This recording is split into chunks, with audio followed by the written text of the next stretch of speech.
Na shukran sana Lulu na Jeff. Bila shaka tumepata hisia nyingi sana kutoka kwa Wakenya walio katika maeneo tofauti hapa nchini. Pia tumepata hisia za wale ambao tunao hapa katika studio kama wale ni wataalam, na nina nafasi sasa tuweze kupata ufafanuzi zaidi kuhusiana na baadhi ya masuala ambayo yameibuka, na amejiunga nasi katika studio mbunge wa Kiharu Ndindi Nyoro, ambaye pia ni mwenyekiti wa kamati ya bunge inayoshughulikia masuala ya bajeti, na kamati yake bila shaka ni kamati ambayo ni muhimu sana katika mfumo mzima wa kutayarisha bajeti. Na Mheshimiwa Ndindi Nyoro, kama umewasikiliza vizuri wa Kenya wakijieleza kule maeneo ya Kisumu, wakijieleza kule maeneo ya Eldoret na pia Nakuru, na baadhi pia ya wale ambao wamezungumza kutoka ule ukumbi ambao tunao hapa, kuna hisia kwamba huu mswada huenda ukawa ni mzuri sana. Mawazo mengine hapa huenda yakawa ni mazuri sana, lakini huu sio wakati wa kutekeleza baadhi ya masuala kutokana na hali mbaya ya kiuchumi. Wasema namna gani Mheshimiwa? Kwanza asante sana kwa kutupea nafasi this opportunity, and also and especially for arranging a situation where we are listening to the Kenyan people in different studios, as we have seen, and from different areas. But I want to first say that whatever we are discussing, and especially in regards to finance bill, Kenya is a very consultative country. Consultation in Kenya is actually based in the constitution itself in regards to the preeminence given to public participation. What we have and we are discussing currently is a draft that has come from the National Treasury and the Executive. It is now going through the normal processes. Normal processes, including this one, is a process where we are listening to the Kenyan people. We have had public participation running for the last two weeks. And even what we are doing today in this studio is actually public participation, because we are leaders, we are listening. And therefore, the substantive finance bill will be the one that will pass through the processes of Parliament and all the processes, including public participation. And I want to assure the Kenyan people that for the last 2 weeks, the process that has been ongoing of taking their opinions, all those opinions, I can assure them, will be incorporated.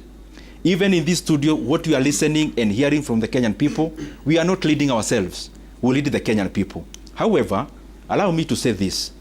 One, as we discuss the finance bill, it is important for us to understand the context.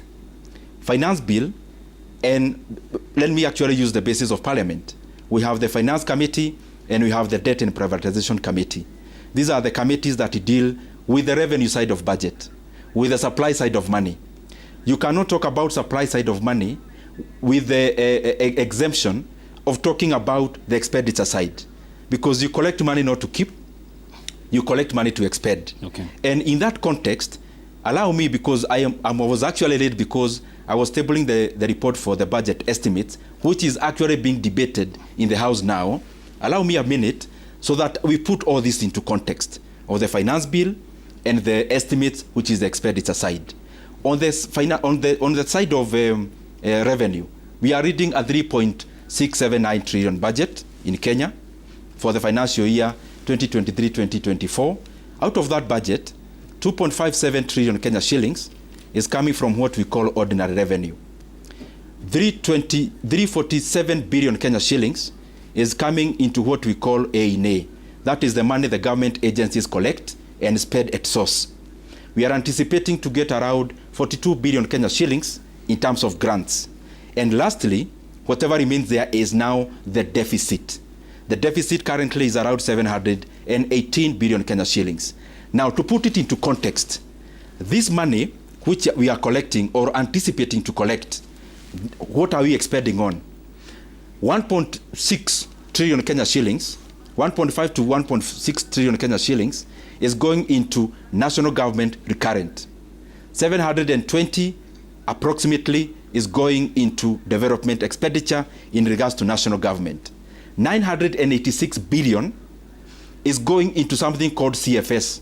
CFS is Consolidated Fund Services, where we draw money to pay debts, we draw money to pay pensions.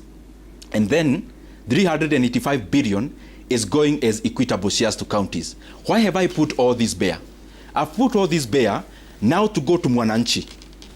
Niacha hiyo kizungu mingi. We are allocating 630 billion Kenya shillings into education. Masomo ile tunalipia 630 billion sio ya watu ambao wako hapa sana sana, ni ya dada zetu na kaka zetu, na lazima tushikane sisi wote, kila mtu aende shule.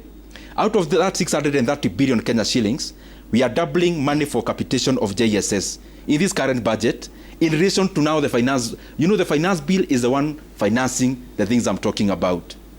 We have allocated help money. We have doubled this financial year which we are exiting, allocated 15 billion in terms of help. We have now allocated 30 billion. We have doubled the allocation of help. We have allocated money for our KMTCs. Okay. We have allocated money for fertilizer subsidy. We have allocated money for roads alone. We have commitments of road of 700 billion after scaling down and rationalizing. In this budget, we are allocating 249 billion Kenya shillings into our roads. And we are not allocating to new roads, ongoing roads. Okay. Why am I talking all these issues? As we talk about collection, I think it will be very responsible for us as leaders to also tell Kenyans, as we collect this money, what is it for? If we had time, I would have enumerated how much is going into health, okay, how much is going into power, because into that context, then we understand. Okay, thank you. P.S. Hinga, here